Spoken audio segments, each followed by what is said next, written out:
अभ्यंकरांना लक्षात आलं की महाराजांच्या पायांवरती गोळ्या लागल्याच्या असंख्य खुणा आहेत. आणि अक्षरशः आपल्या पायाची म्हणजे आपल्या पॅन्टची जी चाळण झाली त्या पद्धतीने त्या गोळ्या महाराजांच्या पायावर लागलेल्या आहेत, पण कुठेही पायात गोळी घुसल्याची निशाणी नाही, काहीच नाही. मग ह्याच्यामध्येच काय आहे की महाराज म्हणतात ना, अशक्य ते मजलात शक्य, हे महाराजांनी करून दाखवलं की नाही. मग या कथेद्वारे आपल्याला ते कळतं की नाही. आता आणखीन एक मजेशीर कथा आहे. महाराज वाराणसीला गेले, काशी विश्वेश्वराच्या मंदिरामध्ये. साहेबी थाट, सगळ्यात तो ड्रेस, आणि पायामध्ये बूट मस्तपैकी, आणि त्या बुटासकट महाराज जाऊन काशी विश्वेश्वराच्या पिंडीवरती बसले. आता लक्षात घ्या, केवढा गहजब माजला असेल हे सगळं पाहिल्यानंतर. ती पुजारी मंडळी खवळली. मग त्यावेळेला एखाद्यावर आपण धावून जातो की नाही अंगावरती एखाद्याच्या, तेव्हा आधी तोंडाचा पट्टा असतो की नाही, शिव्या देणं, वाटेल ते अपशब्द उच्चारणं, धक्काबुक्की करणं, बकोटीला धरून त्याला खेचडणं वगैरे वगैरे, ढकलून देणं, हे सगळे प्रकार झाले. आणि हाकलून दिलं गेलं अक्षरशः तिथून, आणि ते मंदिर विटाळलं म्हणून ते स्वच्छ धुवून काढलं, आणि जे जे काय आणखी उपचार करायचे त्या पुजाऱ्यांनी ते केले. महाराज जाऊन बसले गंगेवरती. आणि गंगेवरती ज्या बोटी लावलेल्या होत्या, नांगरलेल्या, त्याच्या एका बोटीमध्ये ते जाऊन बसले. पुजारी मंडळी पुन्हा बाहेर गेली आणि पुन्हा शुचिरभूत होऊन, कारण ते सगळं विटाळाचं ते धुतलेलं ना, बूट घालून काशी विश्वेश्वराच्या पिंडीवर बसतो म्हणजे काय, कोण समजतो हा माणूस स्वतःला. तर ते सगळं विटाळ झालेला पुजाऱ्यांना, मानसिक झालेला, शारीरिक विटाळ झालेला, सगळाच विटाळ. मग त्यांनी शुचिरभूत होऊन आंघोळी बिंगोळी करून पुन्हा ते मंदिरामध्ये यायला निघाले. तर मंदिराच्या पाशी आल्यानंतर एक महाचमत्कार घडला की त्यांना मंदिराचं प्रवेशद्वार सापडेना, कारण मंदिर गर गर गर गर असं गोलाकार फिरायला लागलं. पुजारी मंडळींना मूर्छा यायची बाकी राहिली होती, एवढा तो ज्वलंत आणि जिवंत प्रसंग त्यांच्या समोर उभा टाकला. आणि मग त्यातल्या कुणाची तरी, शेवटी हे दान महाराजच ना, महाराज देणार ना, की प्रज्ञा जागृत झाली की बाबा कोणाला तरी आपण सकाळी हाकललंय, जो शिवाच्या पिंडीवरती बूट घालून बसलाय तो कोणीतरी असावा. आणि त्याच्या एका या अवस्थेपायी हे चमत्कार आपल्याला बघायला मिळतो. आपल्याला मंदिरात जायचा रस्ता सापडत नाही, सापडणार कसा? ते चक्राकार मंदिर गोला गोल गोल गोल गोल गोल भरभर भरभर फिरतंय तुमच्या समोर. तर मग तो, ज्याला ते कळलं, त्यांनी माणसं शोधायला पाठवली किंवा ते स्वतः शोधायला गेले कुठे आहे. तर त्यांना ते गंगेमध्ये महाराज एका नावेमध्ये पहुडलेले दिसले. तर तेव्हा त्यांनी त्यांची अगदी करुणा भाकली, पाय धरले, आमचं केलं, सगळं केलं की बाबा हे थांबवा. तर ते म्हणाले, मूर्खा, जाऊन बघा, मंदिर फिरायचं तेव्हाच थांबलेलं आहे. आणि मग ते गेले तेव्हा बघितलं. आता बघा, मंदिर फिरायचं तेव्हाच थांबलेलं आहे हे महाराज तिथून सांगतायत पुजाऱ्यांना. ते काय स्वतः गेलेले नाहीत मंदिरापाशी जाऊन त्यांनी असं असं मंदिर फिरवलेलं नाही. म्हणजेच अशक्य ते मजलाच शक्य, त्या नावेत बसून हे केलेलं आहे सगळं, ही कृती घडवलेली आहे. हे महाराजांनी जेव्हा केलं तेव्हा पुजारी मंडळी परत तिथे गेल्यानंतर मंदिर स्थिर झालं होतं आणि त्यांना आत जायचा रस्ता सापडला. त्यानंतर असं व्हायला लागलं की आधी पूजा श्री शंकर महाराजांची आणि मग काशी विश्वेश्वराची, असं महिनाभर हे प्रकरण चाललं. हे महिनाभर प्रकरण चालल्यानंतर महाराज म्हणाले, बस झाला खेळ आता, आणि महाराज तिथून, महाराजांची स्वारी निघून गेली. आता ते कुठे निघून गेले तिथून, ते त्यांच्या मर्जीचे मालक होते. ते कुठेही जात असतील, ते त्रिभुवनात गेले असतील, ते कैलासावर गेले असतील, ते सोलापूरला आले असतील, ते नगरला गेले असतील, कुठेही गेले असतील. अशक्य ते मजलाच शक्य. आणखीन एक गोष्ट आपण ऐकूया त्याच्यामध्ये, कथा, की महाराजांची सही मिळवावी असं अभ्यंकरांच्या मनाने घेतलं. हे गणेश महादेव अभ्यंकर आपण उदाहरण बघितलं त्यांनी, की आता आपल्याला ती सही मिळवायची महाराजांची. त्यांच्या मनात काय आलं कोणास ठाऊक, की महाराजांची सही आपल्या संग्रही असावी.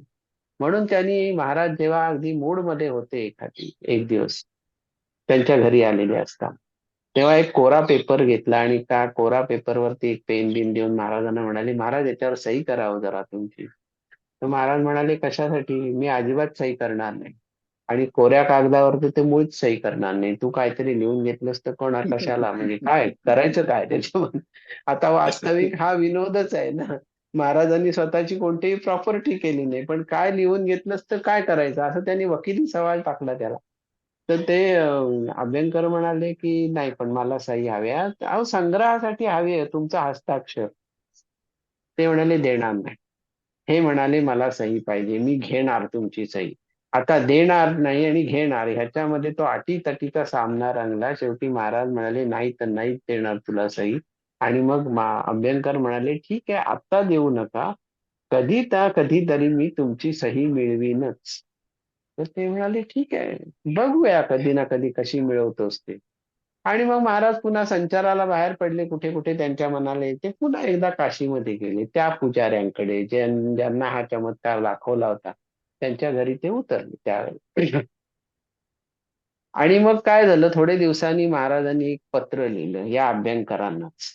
ते नगरला राहत होते, त्या नगरच्या पत्त्यावर महाराजांनी ते पोस्ट कार्ड पाठवलं त्यावेळेला, की मी काशीमध्ये आलेलो आहे, पुजाऱ्यांच्या घरी राहिलेलो आहे, पण ही मंडळी काय मला पैसे देत नाही.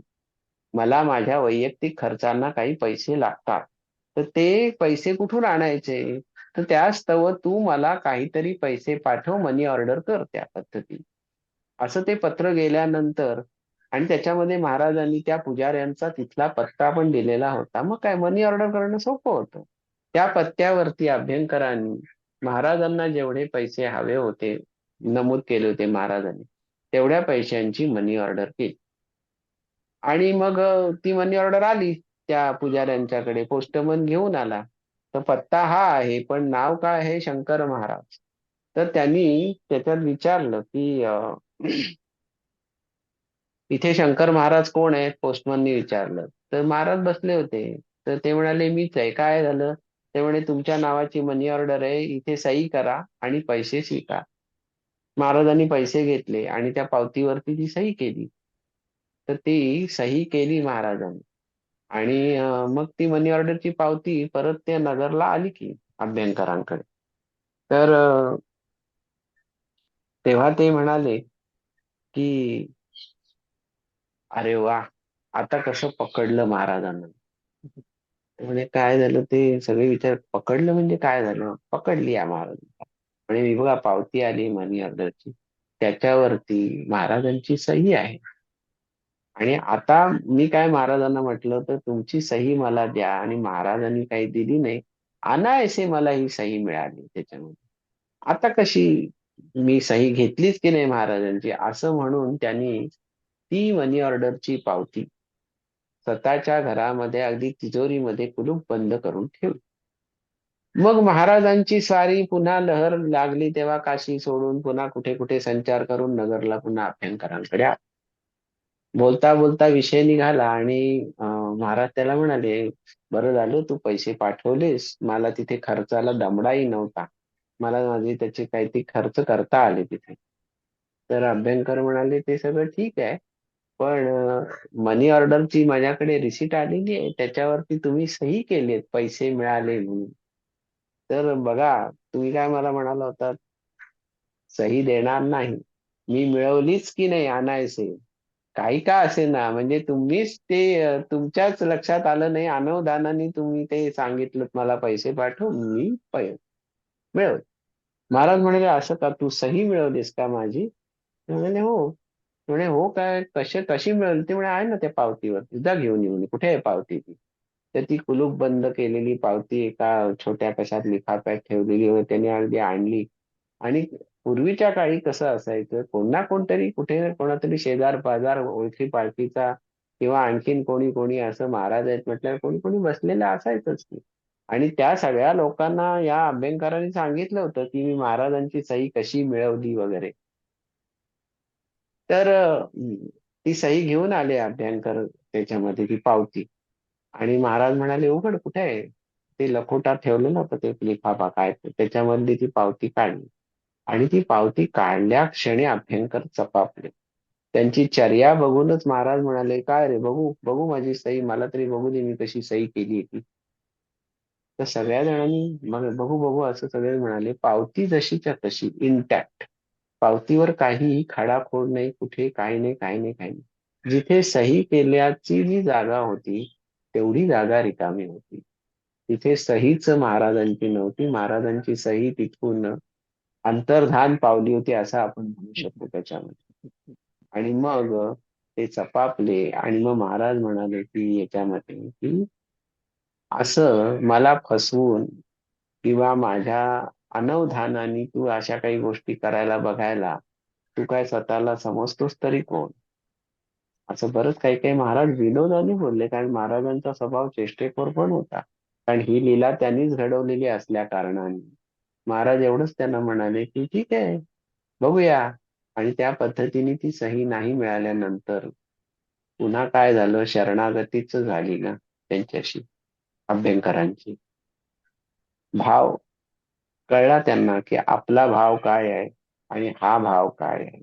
म्हणजे आपला जो बाजारभाव आपण नेहमी आपल्याच मतांनी जो ठरवत असतो, माझा बाजारभाव म्हणजे माझी मार्केट व्हॅल्यू काय, माझी फेस व्हॅल्यू काय, माझ्या ज्ञानाची व्हॅल्यू काय आहे, वगैरे वगैरे आपण जे काही ठरवत असतो, माझा अभ्यास, माझं शिक्षण, माझ्या डिग्र्या, माझं अमुक आणि माझं तमुक, हा जो बाजारभाव आपला आपण ठरवत असतो, त्या बाजारभावाची किंमत महाराजांच्या समोर किती कवडी मोलाची आहे, किती शून्य आहे, हे जेव्हा आपल्या लक्षात येतं, त्यावेळेलाच आपल्या खरं लक्षात येतं की आपला खरा बाजारभाव काय आहे.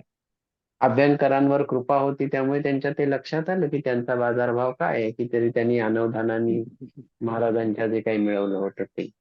मग ह्या वेळेला आपण असं म्हणू शकतो ना की अशक्य ते मजला तर शक्य. आपण जर असा प्रयत्न केला तर, की काहीही खाडाखोड न करता, कुठल्याही साधन सामुग्री न वापरता आपणच केलेली सही आपण अंतर्धान करून दाखवायची. शक्य नाही ना. मग मनुष्याला जे शक्य नाही ते परमतत्वाला शक्य आहे. हे जरी कितीही खरं असलं तरी एवढ्या एवढ्या साध्या साध्या आविष्कारात सुद्धा महाराज हे सगळ्या घटना ठसवत असत आणि तुम्हाला तुमची पायरी दाखवत असत प्रत्येकाला. हे निर्विवाद सत्य आहे आणि ते सत्य प्रत्येकाने स्वीकारलंच पाहिजे. म्हणजेच काय आहे की जेव्हा आपण महाराजांसमोर आपल्या शक्यता संपल्यानंतर, आपले प्रयत्न संपल्यानंतर अशक्य गोष्टी शक्य करून द्या असं मागायला जेव्हा जातो ना, त्यावेळेला आपल्या एवढं लक्षात येत नाही की त्या गोष्टी आपल्या कर्मामध्ये लिहिलेल्या आहेत की नाही हे वाचण्याची क्षमता ज्याच्याकडे आहे, ज्याला जे शक्य आहे, तुमची कर्म, तुमचे संचित प्रारब्ध क्रियमाण आणि मागचे अनंत जन्म न्याहाळण्याची ज्याच्याकडे क्षमता आहे, ज्याला जे शक्य आहे, त्याच्याकडे आपण अशक्य गोष्टींचं भांडार, अशक्य गोष्टींच्या मागण्यांचं भांडार आपण त्याच्याकडे घेऊन जात असतो. मग हेच अशक्य गोष्टी ज्या आपल्याला शक्य करायच्या असतील, तर त्याच्यासाठी आपण प्रत्येकाने साधकावस्था स्वीकारणं जास्ती महत्वाचं आहे असं माझं प्रामाणिक मत आहे. साधकावस्था स्वीकारणं, आध्यात्मिक प्रगती करणं म्हणजे सिद्धींच्या मागे लागणं नाही. हातचलाखीचे प्रयोग करणं नाही, लोकांना भुलवणं नाही, चमक-धमकचं अध्यात्म नाही आणि पैशाने विकत घेता येण्यासारखं अध्यात्म निर्माण करणं नाही. अध्यात्म ही चीज पैशाने विकत घेता येत नाही. बाकी तुम्ही दुनियेमध्ये माती सुद्धा रुपयामध्ये विकत घेऊ शकता काही रुपये देऊन. मग ती माती भांडी घासायला वापरा, नाहीतर झाडाच्या कुंड्यात घालायला वापरा, नाहीतर कुठले आयुर्वेदिक किंवा निसर्गोपचाराचे लेप वापरायला लावायला वापरा, कशालाही वापरा. किंवा मातीची भांडी बनवण्यासाठी वापरा, मातीच्या वस्तू बनवण्यासाठी. पण ती माती सुद्धा तुम्हाला विकत घ्यावी लागते. पण अध्यात्म हे कधीही कोणाला विकत घेता येत नाही. अध्यात्माचं मोल रुपये आणि पैशामध्ये होत नाही. अध्यात्माचं जसं मोल होत नाही, तसंच दीक्षेचं सुद्धा मोल होत नाही. तुम्ही अमुकच दीक्षा घ्या आणि तुम्ही तमुकच दीक्षा घ्या, हा दुसऱ्याला आग्रह साधकांनी तर कधीच करू नये.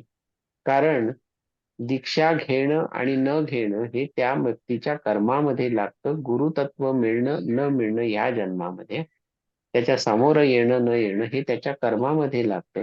गुरुतत्व तुमच्या बरोबर जन्मोजन्मी कायम असतंच. आपण ह्याच्या आधी अनंत वेळा ह्या गोष्टीची चर्चा केलेली आहे.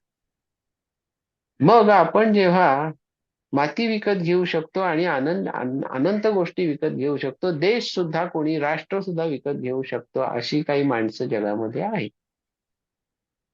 पण ते लोक अध्यात्म विकत घेऊ शकत नाहीत, गुरुतत्व विकत घेऊ शकत नाहीत, परमतत्व विकत घेऊ शकत नाहीत. परमेश्वराचा अत्युच्च आविष्कार आहे ती ही सूर्यमाला आहे, ती सुद्धा विकत घेऊ शकत नाहीत. तिथे मर्यादा आहे. जिथे मुळात तुमच्या जगण्यालाच मर्यादा आहे, तिथे तुम्ही काय विकत घेता, तुमच्या त्या क्रयशक्तीला किती मर्यादा आहेत, हे आपणच आपलं जाणून घ्यायला नको का?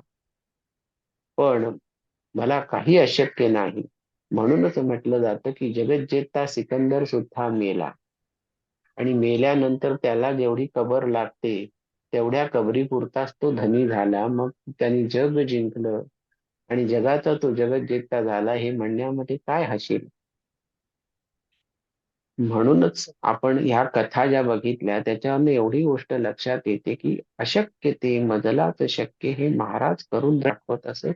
महाराजच काय, गुरुतत्वाचे जे जे आविष्कार आहेत ते हे सगळं करून दाखवतात. आता आणखीन एक कथा आपण ऐकूया त्याच्यामध्ये, की कलकत्त्यामध्ये एक अतिश्रीमंत मनुष्य राहत होता आणि त्या श्रीमंताचा व्यवसाय काय होता, तर त्याच्या मालकीचे अनेक कत्तलखाने होते. आणि कर्मधर्म संयोगाने महाराजांच्यावर त्याची श्रद्धा जडली, महाराजांना तो मानायला लागला आणि कधीतरी महाराज आपल्या घरी यावेत अशी त्याची इच्छा निर्माण झाली. महाराज त्याप्रमाणे एकदा त्याच्या घरी गेले. त्यांनी तर अत्यानंदाने त्यांचं स्वागत केलं आणि ते म्हणाले की आज समाराधना करतो, तुम्हाला नैवेद्य दाखवतो, तुम्ही तो स्वीकारा. श्रीमंता घरचं भोजन आहे ते. आणि नवरा बायको त्या तयारीला लागलेले आहेत, नोकरा चाकरांसकट. महाराज बसलेले आहेत, तो चर्चा करतोय, त्यांच्याशी काय काय बोलतोय, महाराज त्याला काय काय उपदेश करतायत वगैरे, सगळं त्यांनी महाराजांनी तो माहोल निर्माण केलेला. आणि आता नैवेद्याचं ताट आणून वाढून आणायचंय आणि महाराजांपुढे ठेवायचंय, एवढंच बाकी राहिलं. त्यांच्या पत्नीने तशा सूचना दिल्या की हे सगळं तयार आहे, आता महाराजांना नैवेद्य दाखवायचं. तर त्यांनी ती सगळी तयारी केली, महाराजांना पाटावर बसवलं, रांगोळ्या काढलेत, हे केलंय, सगळं केलंय. महाराज पाटावर बसले आणि तो नैवेद्याचं ताट आणायला आतमध्ये गेला. तो आत गेला आणि ताट घेऊन बाहेर आला आणि बाहेर आल्यानंतर त्याची बोबडी वळली. का? तो ज्या पाटावर महाराज बसले होते त्या पाटावरती महाराजांनी खंडन योग केला होता. म्हणजेच हात एकीकडे. मी ह्या खंडन योगाविषयी बोललोय काय मागच्या लेक्चरमध्ये, की महाराज तो योग करत असत. मुंडकं एकीकडे, हात एकीकडे, पाय एकीकडे, धड एकीकडे, डोळे काढून एकीकडे, दात तोंडातले काढून एकीकडे, केस उपटून एकीकडे, असं सगळं ते अस्ताव्यस्त महाराजांचं खंड खंड शरीर पडलेलं होतं. आणि ते बघून त्याची बोबडी वळली, त्याला मूर्छा आली अक्षरशः, की हे काय आहे. तर हे सगळं महाराजांनी घडवलं आणि थोड्या वेळाने महाराजांनीच त्याला आपोआप शुद्धीवर आणलं. आणि तो शुद्धीवर आला तेव्हा त्यांनी बघितलं की जे आपण मगाशी बघितलं होतं त्याचं अखंडित असं स्वरूप पुन्हा महाराजांच्या रूपाने त्या पाटावर बसलेलं आहे. तर त्याच्या तोंडातनं शब्द फुटेना. तेव्हा महाराज त्याला म्हणाले की अरे, तुला एवढी भीती कसली वाटली? तुझ्या कत्तलखान्यामध्ये रोजच तू हेच करतोयस ना. तू स्वतः नाही करतेस, तुझ्या मालकीचे कत्तलखाने आहेत, तिथे नोकर चाकर कामाला मंडळी आहेत सगळी. ती मंडळी जे कापतायत, ती गुरं कापतायत, ते प्राणी कापतायत, ते शेळ्या मेंढ्या कापतायत, त्यांची ही अशी छिन्न विच्छिन्न अवस्था तुझ्या कत्तलखान्यामध्ये रोजच होते. रक्ताचे पाट वाहत आहेत, मांसाचा लगदा पडलेला आहे, अक्षरशः चिखल झालेला आहे रक्ता मांसाचा. आणि त्या प्रत्येक प्राण्याचे अवयव असे विखरून पडले. तुझ्या कत्तलखान्यामध्ये दुसरं काय असतं? मग आज जेव्हा तुला मनुष्याचं शरीर असं जेव्हा इथे छिन्न विच्छिन्न अवस्थेमध्ये पाहायला मिळतं, त्यावेळेला तुला चक्कर येते. पण त्या कत्तलखान्यातनं जेव्हा पैसा कमवतोस त्यावेळेला तुला चक्कर येत नाही, काही येत नाही, कारण ते तुला उत्पन्नाचं साधन आहे. त्याच्यावर आज तू महाश्रीमंत झालेला आहेस. पण तुझ्या हे कसं लक्षात आलं नाही की अशा ठिकाणाहून येणाऱ्या पैशांवरती जो नैवेद्य तयार केलेला आहे तो नैवेद्य मी खाईन तरी कसा? ते जे प्राणी आणि मी ह्यांचा आणि माझा आत्मा एकच आहे. सर्वांभूती मीच आहे. सर्वांभूती परमेश्वर म्हणतात तो मीच आहे. मीच सगळ्या चैतन्याचा आविष्कार आहे. मी त्या प्राण्यांच्या मध्ये आणि तुझ्यामध्ये आणि या सगळ्या चराचरामध्ये भरून राहिलेलो आहे. असं असताना तू रोजच नकळत का होईना माझीच कत्तल करतोयस आणि त्या कत्तलीचा आविष्कार काय असतो तो तुला आज दाखवला. मग खंडन योग आणि स्वतःच छिन्न विच्छिन्न शरीर करणं हे अशक्य ते मजलाच शक्य हे महाराजांना शक्य आहे ना. मग महाराजांनी ते करून दाखवलं. ते विराट रूप दाखवलंय त्याला. ते विराट कसलं आहे? तर छिन्न भिन्न शरीराचं विराट रूप आहे की हे असं सगळं कापून टाकलेलं आहे तिथे. त्याला विराट म्हणावं, विकृत म्हणावं का भयावह म्हणावं, हा शब्दप्रयोग प्रत्येकाने वापरून बघावा. विराट अशा अर्थी की त्यांनी एक सांगितलंय ना त्याच्यामध्ये की विराट स्वरूपाचं जे चैतन्य आहे त्या चैतन्याची तू कत्तल करतोस. कारण चैतन्याचा आविष्कारच हा सगळीकडे असल्या कारणाने जे विराट आहे त्या विराटाला जर छिन्न मस्तक करायची तुझी जर क्षमता असेल, तुझ्या कत्तलखान्यात ते रोज घडणार असेल, तर अशा ठिकाणी मी जेवत खात नसतो. आणि महाराज तिथून निघून गेले. तेव्हा त्याच्या डोक्यात प्रकाश पडला आणि मग त्यांनी ते कत्तलखाने बंद केले. दुसरे व्यवसाय आरंभले वगैरे वगैरे. ती हकीकत नंतर आहे. पण म्हणायचं काय त्याच्यामध्ये की कत्तलखाने चालवण्याचा जो कालावधी होता त्याचा, तेवढा तर कर्मभोग त्यांनी तो लिहिलाच ना स्वतःसाठी. मग आजची श्रीमंती आणि आज महाराजांचा जो सहवास लाभलाय तो तेवढंच पुण्यकर्म जर म्हटलं तर ती श्रीमंती कशातनं आलेली आहे? तर त्या कत्तलीतनं आलेली आहे. आणि मग पुण्यकर्म कसलं आहे? तर महाराजांचा सहवास एवढंच आहे. मग महाराजांचा सहवास एवढंच जर पुण्यकर्म म्हटलं तर तेवढंच पुण्यकर्म घेऊन तो पुढच्या जन्माला जाणार आहे. पुढचे जन्म आहेतच. ते कोणत्या स्वरूपाचे आहेत ते माहिती नाही. पण त्यावेळेला त्याच्यासाठी काय शक्य करायचं आहे ते महाराजांनी आधीच ठरवलेलं असेल. म्हणून हे छोटस का होईना कथानक लीळाचरित्र महाराजांनी त्या श्रीमंताच्या बाबतीत घडवलं. कोणासाठी? आपल्या सगळ्यांच्या समोर ते सादर करण्यासाठी. महाराज आमचे हे असे आहेत, असे होते आणि आहेतही. होते म्हणजे काय? शरीराने होते म्हणून होते म्हणायचं. आणि आहेत म्हणजे काय? तर हम गया नहीं, जिंदा है. जय शंकर. जय श्री जय श्री